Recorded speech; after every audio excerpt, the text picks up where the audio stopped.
this idea of using our voice simply, so again, not in a highly technical way, not with a lot of instruction, is such a primal experience that people really relax into it quite quickly because it's basically a homecoming. I call it a homecoming. And our lizard brain, goes, I've been missing this.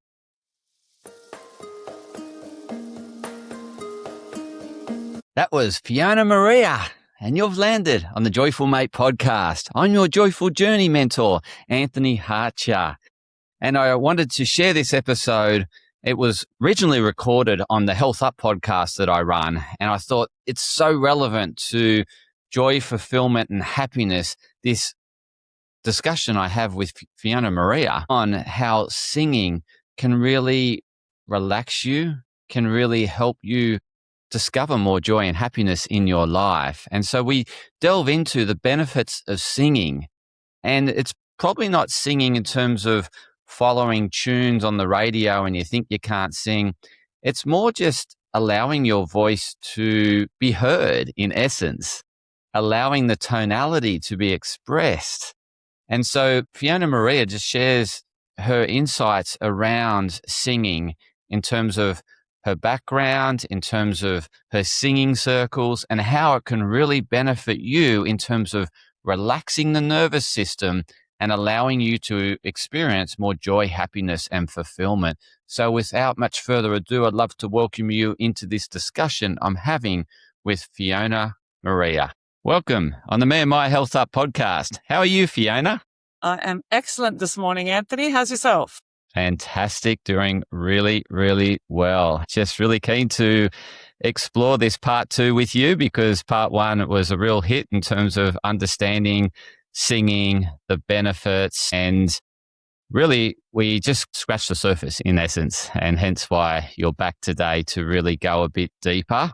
So before we get into that, I'd love you to share with the listeners how you've arrived at what you're doing today. So what am I doing today? I am a singing facilitator. I'm helping people connect with their innate voice and the power of that and the benefits of that. So that's what I do. What I used to do was I was a performer, and it was a bit like, oh, look at me, I'm on stage, and, a great performer is a joy to watch without a doubt. But I came to a point where that was not meaningful enough for me and not inclusive enough. So I pivoted to make it not about me, but about how can I help people, connect with a really important part of what it is to be human. It's a very ancient thing to use our voices in a singing kind of a way. And unfortunately, there's not enough people who are confident and happy singers these days. There's a lot of baggage around it. So I'm trying to perhaps help people, unpack that a bit and overcome that. Yeah, I've spoken on the podcast before, and I think we might have touched on it in our previous episode together, is around this vagal tone and really helping that parasympathetic nervous system switch on through singing. And so it's a way in which people can relax and allow their body to digest and recuperate and recover. And as you said, it's a lost art form, or it's something that's within them, but they're too afraid to allow that voice to shine. Yeah, I definitely it's actually not an art form, right? It's become a bit of an art form. Of course, it can be an art form if you're wanting to take singing to the pinnacle of performance. Of course, you need training and practice and technique. But actually, singing's not an art form. Singing's just what it is to be human. Singing's like breathing,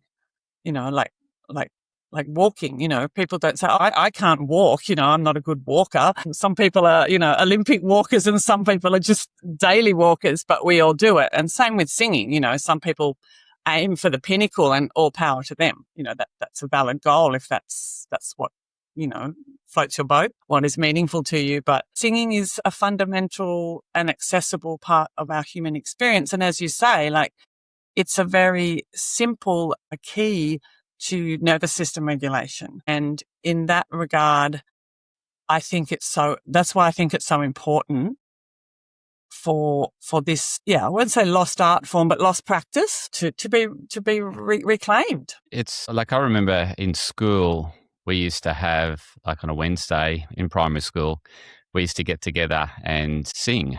We used to follow the ABC, I think it was the ABC book, singing book. Yeah. Yes. And so we used to all get together as a class and sing. And I'm not sure whether that has continued today.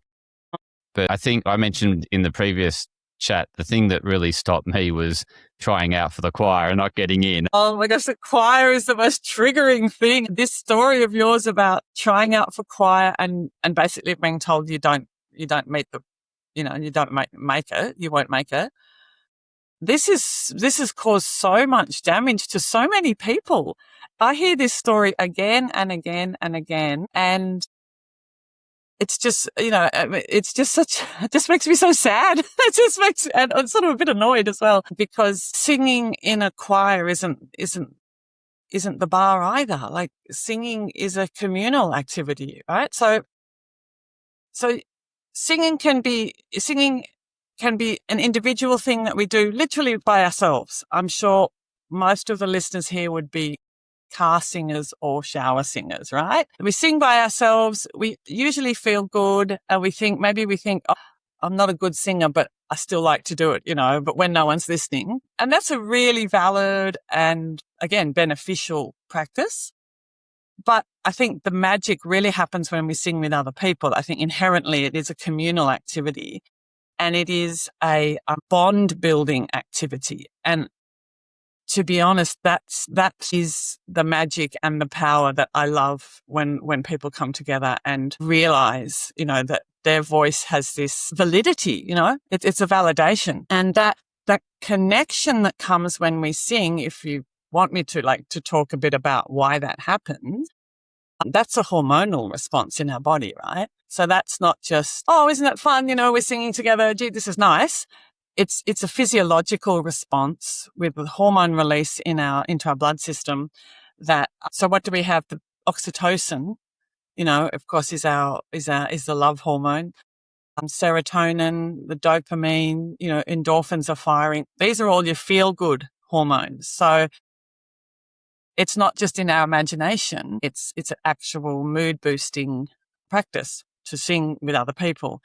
And then once you've sung with people, that hormonal release forms bonds much, much quicker than it would be by just talking to them or doing other things with them, And so it's like a fast track for human connection. And it's a strong connection that's formed. I notice when I run singing groups, the conversations after singing are more authentic, are more meaningful, are more open, because the people that you've sung with have kind of passed the test already, right? They've already got it's a matter of trust. When you sing with someone, there's a degree of vulnerability there, and everyone is a little bit vulnerable together. But guess what? We come through it together. We do something that sounds beautiful together. And that means these people are good people, and so the conversations, can be much, much better. And that's how, that reinforces the connection that starts with singing. So that is, I could go on. But yes, certainly as a way of connecting humans, this is a very ancient thing that humans have done. And this is our superpower, right? As Homo sapiens in our evolution, the fact that we could come together is what made us, the dominant species on the planet, right? It wasn't that we were smarter, faster, stronger. It's that we could cooperate. And there is a theory or a line of thought that actually singing together underpinned that. And that we actually had singing or using our voice in a singing kind of a way, not necessarily singing formal songs, that this early humans singing together was what enabled us to form the bonds that we needed to look out for each other and to be social and therefore be a successful species in an evolutionary sense. So I think that's pretty amazing too. Totally. I think you've raised many good points there, and one of them's around the the icebreaker in terms of being able to break that surface conversation and go deeper. It's like a conjugate or a means or a medium to get that deeper conversation going. And so it's great for, like, I can see it being great for corporate team bonding events where, you know, they're looking for that icebreaker. They typically have these common icebreakers that sort of, you know, work in a way, but probably not as deeply as singing. The other one that came up to me is that you mentioned, you know, we're social beings and our evolution has been because we've been able to cooperate together, and singing has been a major part of that. If I look at the birds, right, the birds sing together, like the kookaburras and the magpies, and they're all communicating and talking and doing their rhythmic. And this is the question that was emerged in my head around what you're sharing is there's this rhythm that we get into, and it seems to be shared. Like, so by me singing the same tune as you're singing, we eventually at some point get into this rhythmic flow, and that is this connection at a spiritual or energetic level. So I'm really keen, you know, to talk about what you observe in your singing groups around, like, when you start out, obviously it's a bit, everyone's getting comfortable. Bit nervous. Yes. But I want you to explain that journey being in the singing group as that person that walks in, obviously a bit apprehensive and may have tried out for the choir. And then, you know, after whatever, so much time and you orchestrating them, you know, building their confidence, and then they start to really do it in, you know, harmony. So if you could just talk to this rhythmic. Yeah. So let me just point out, like, I run singing groups that I call singing circles, which is not a choir, right? And I think not only with my work, but I think in any work where you're bringing humans together, people talk a lot about having a safe space, right? And people will sort of unilaterally declare, this is a safe space. It's okay. This is a safe space. But that doesn't mean it is a safe space. It just means you've said it is. So when I know, as you've said, people come with apprehension, and I understand that, and nervousness, or perhaps outright terror. You know, some people are like, why am I here? First and foremost, you know, everything you do has to be an invitation, right? So you can't force people to do this. It completely defeats the purpose. So what I do in my sessions is I always start off with some sort of little games and things that are hardly, people don't even realize they're singing. Like, I'll just say, you know, I'm going to call something out and you sing it back to me, and we'll just start by going, hey, what, you know, and these little inflections, you know, and people are using their voice in a melodic and rhythmic way. And that is what singing is, right? But then, you know, it's kind of an easy entry point. And we also, as you said, rhythm is so important to the human experience, starting from hearing our mother's heartbeat in our womb, when we're in the womb, right? And again, early humans walking together, like this beat of walking together synchronizes, I'm doing this with my hands, synchronizes human activity, and has always. So exploring some rhythm games, you know, just doing some, and again, it's people get into it and your brain is completely engaged, and you don't have space in your brain to worry, because you're just like, oh, I've got to do this, you know, this rhythm, or hey, this sound, you know. So I ease people into using the components of singing a song, which is pitch, varying, and rhythm.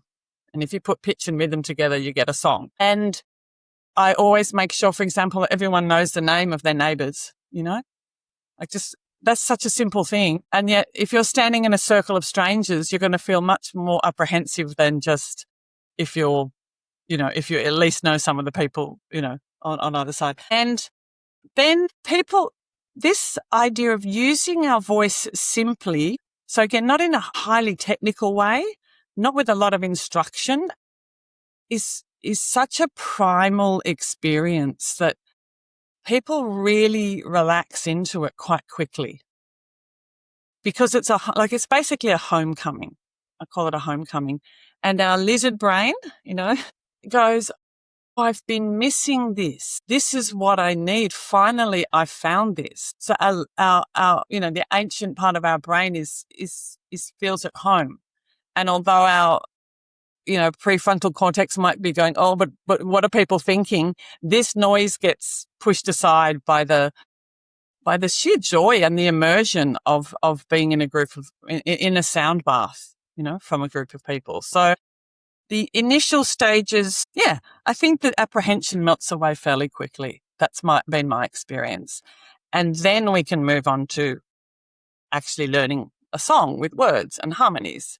But it's this first part of making sure people feel safe and making it really easy and accessible and tapping into that primal way of using our voice rather than the kind of modern way where we learn a lot of words and, like pop songs have, a lot of words in them. So, and then I think it can be quite an emotional experience. Often people will tear up. Often I get actual people crying, because it's a homecoming that they're missing. It's just missing. It's not easy to find places where you can sing like that. And they finally probably feel safe. I'm thinking those type of people may be the ones that are constantly keeping themselves busy because they don't feel safe, and they're trying to avoid the thoughts, intrusive thoughts and things from the past and whatever. And in singing, they don't have to think of that, they're totally present, and it makes them feel safe. And hence why they just feel, as you said, it's that big sense of relief, and that parasympathetic nervous system's finally switched on, and it hasn't been active for so long. Mm. Yeah. And I think, I do say, so I just want to clarify again, just to make sure, because when I talk about singing, I'm not talking about singing like people you hear, on TV, or singing like, Beyonce, or singing like, professional, trained, perhaps even studio enhanced singers that we hear, on the TV, on the streaming platforms and that. I'm talking about basically vocalizing with some melody and rhythm, and some pitch and rhythm variation. And so, like I say, that can be as simple as a hum to yourself. I hum to myself all the time when I'm in the supermarket because I find it so overwhelming. I genuinely find the modern world is very noisy and overwhelming, and humming to myself, any rambly pattern or perhaps a song, that I've heard before, really, really brings me back to a calmer space. So I think, just singing, I don't want people to equate singing with performing, performance level singing. I think that's important, because to connect with the basic way of singing is much easier than people think. Much easier. Yeah. And I think that is coming from that point of comparison, is that we seek a lot of entertainment these days, and the entertainment is singers, like professional singers, and hence, where we look at them, and you look at even the TV shows today, the Voice, whatever that is, the Voice, and then you've got that Eurovision and things like that, and they're all incredible singers, but they on a professional trajectory. And as you said, that we're not looking at performance singing here. We're getting together, and as you said, just working on that pitch and the rhythm. And I mean, you look at children, all children sing until they're told not to, right? All children sing, and they don't worry about that. They're playing with their voice. Oh, my voice can go up. My voice can go down. I can do blah, blah, blah, blah, blah, blah, blah. The babies play with their voice, and then children make up songs about, their Vegemite toast. Oh, I love my Vegemite toast. It's so yummy. And that's a song. And they just sing and play and move. And then, as you said, something happens, which too often is the school choir, but not always. And then we get this shame about our voice. And the reason why criticizing someone's singing voice is so damaging to that person is because our voice comes from within us. It's literally our breath and our body and how we shape our mouth, to make sound come out. it's not an instrument that you can say, I can't play the violin because I haven't practiced, Our voice is in us. Everyone knows that everyone can speak and therefore sing. And so when you say, oh, your singing voice is not good, you're not right, you're wrong, you're basically just criticizing that actual person, their physical and emotional selves. And that is a heavy criticism to lay on a child, on anyone, but particularly a child. And children have no comeback. So they just go, oh, there's something wrong with me. And the shame is really, really deeply felt and can silence someone for the rest of their life in terms of singing. And that would be one of the major barriers, right, that stop people singing when they're an adult. Yeah. Which is, to say the least, a shame if people are not able to access that important part of their well-being. Well, and the other thing I was just thinking is that we often talk about mindfulness and the importance to have that practice regular, and people associate mindfulness generally with meditation, and a lot of people don't have some people struggle with meditation. I'm thinking what you're doing in the supermarket is exactly the same. When you're humming around the supermarket, is your nervous system is a bit distressed because it's busy and people are rushing and their energy's high and agitated. You pick up on that energy, and the way in which you regulate your nervous system is by humming. And so I think it's a fantastic tool to, like, even if you're nervous going into a meeting or you have to give a presentation, having something like humming or some variation of that can really get you in your most adaptive state to perform. Yes. It will, to be most, or to put on your, I guess, best, essentially. Yeah. So there's a concept of, I don't know if you've heard of musical mantras. So musical mantras or melodic mantras are just they're not even a song, they're just a phrase. Just repeat round and round and round. So I have a whole library of melodic mantras that I pull out. So one is, in this moment, everything is fine. Everything is fine in this moment. And I just sing that round and round to myself if I feel anxiety come up. And I share that. All my singing circle people have that mantra in their pocket. And then my other one is if, like, I've got to do something and I'm a little bit maybe nervous, and it's, you got this, yeah, you got this, you got this, yeah, and I sing this around. And again, it works. It works for me. It works for many people because you're using voice, so you're getting the resonance through the vagus nerve, the resonance through your body, so the energetic kind of ripple effect. Your brain is engaged, and you're calmed by those two things, and then you can focus on what is ahead, which is either a presentation or the shopping or whatever it is. Yeah. So it's, as I mentioned earlier, there's all those feel-good hormones that are involved in singing. And also your cortisol levels drop when you sing. So you've got like a mood enhancer, a stress relief, soothing anxiety. It's free. You have no side effects. You don't need to take a pill or anything. It's within you. It's accessible 24/7. You've always got your voice there for you. And I encourage people to think of their singing voice as their ally. It's there for you. If you can draw on it in these little ways, it's not a tool for performance. It's a tool for self-regulation, and it's a very effective and, as I said, free and accessible. Well, I just see here it's part of your mental, emotional, and physical toolkit. For overall health and well-being. It's serving, and I can imagine you probably have a mantra or some, hum or something for put yourself to sleep at night, right?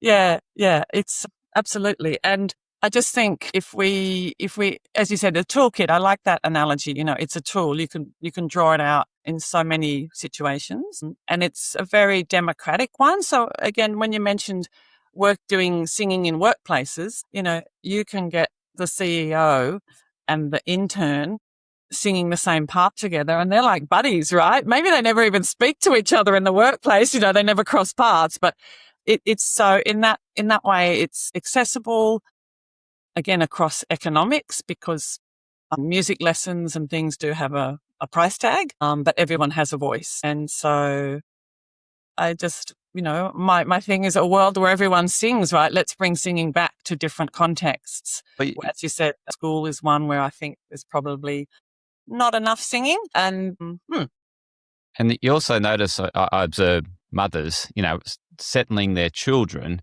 and they will do, sing a nursery rhyme or do some singing or I guess that pulsing, with in order to get some rhythm and the vibration that's soothing for the baby. And as you said, our heartbeat is in a rhythm, and so it's incredible in terms of what I'm thinking is, not only you can help self-regulate yourself, but you can help self-regulate others.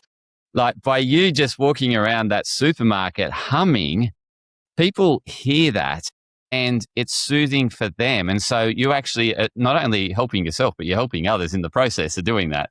Yeah, I mean, when, mothers or carers singing for babies is, again, an ancient practice, and all cultures have some kind of lullaby or singing with children that practice. All cultures, all human cultures across the world have singing, full stop, and singing for babies particularly. And I have, again, women come with their babies to my singing groups. So this is an adult focused thing. I don't run groups for toddlers to sing, like nursery rhymes and the Wheels on the Bus and all those wonderful kids songs. It's focused. So the maternal well-being that comes from singing then ripples on to being able to share that with your children and your family. So I guess you said well-being for yourself and for those around you. So it's a very powerful, like it has a ripple effect across your own life and across the lives of others, and then into our communities. Percent. And that's what we need, right? That's what we need, particularly in connection. The current times where we're so uncertain with so much going on and in a way becoming more disconnected. And this is a way in which we can get more present, get calmer, more relaxed, and feel more connected in this sense of belonging. So I really love the work you do and really want to help share it and get it out there. And I'd love you the opportunity to share with the listeners how they can best connect with you and maybe join a singing group or just follow the work that you do. Yeah, 100%. Well, of course, nowadays everyone connects on socials, right? So I'm at Sing High, Sing Low.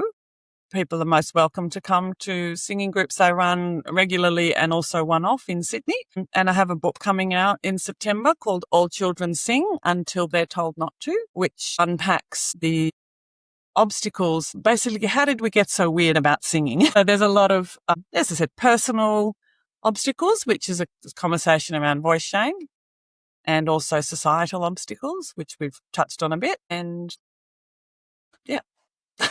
Fantastic. I will share those links that you mentioned in the show notes so that, the listeners and viewers can go directly to those links, connect with you and add something to their mental, emotional and physical toolkit. Yes. It's quite life-changing, to have that. And people find it very powerful. And I think certainly it'd be a great tool in the corporate workforce at the moment with, when they're trying to create inclusive environments. And so at the moment, a lot of companies are struggling with inclusivity. And I'm thinking, well, singing is a great conjugate, a great way to do that. So if you're in the corporate world, please mention it to your HR manager as to get Fiona along for a workshop. 100%. And I just want to thank you once again, Fiona, for putting aside your time, coming along and enlightening and enhancing the well-being of the listener and viewers. I really appreciate it. I always learn something. And so looking forward to sharing it with others. And to the listeners and viewers, please spread this far and wide. If you found it valuable, please share it with others that you believe could do with Fiona's work in their toolkit to really help their mental, emotional and physical well-being. Yep. Thank you so much for having me, Anthony. It's always a pleasure to chat with you. You're welcome. Thank you, Fiona. Thanks.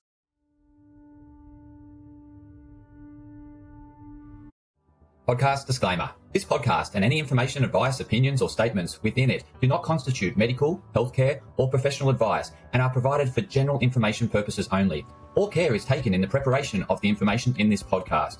Connected Wellness Proprietary Limited, operating under the brand me&my Health Up, does not make any representations or give any warranties about its accuracy, reliability, completeness, or suitability for any particular purpose. This podcast and any information, advice, opinions, or statements within it are not to be used as a substitute for professional, medical, psychological, psychiatric, or any other mental health care or healthcare in general. me&my Health Up recommends you seek the advice of a doctor or qualified health provider with any questions you may have regarding a medical condition. Inform your doctor of any changes that you make to your lifestyle and discuss these with your doctor. Do not disregard medical advice or delay visiting a medical professional because of something you hear in this podcast. This podcast has been carefully prepared on the basis of current information. Changes in circumstances after publication may affect the accuracy of this information. To the maximum extent permitted by the law, me&my Health Up disclaims any such representations or warranties to the completeness, accuracy, merchantability, or fitness for purpose of this podcast and will not be liable for any expenses, losses, damages incurred, indirect or consequential damages or costs that may be incurred as a result of the information being inaccurate or incomplete in any way and for any reason. No part of this podcast can be reproduced, redistributed, published, copied, or duplicated in a form without prior permission of me&my Health Up.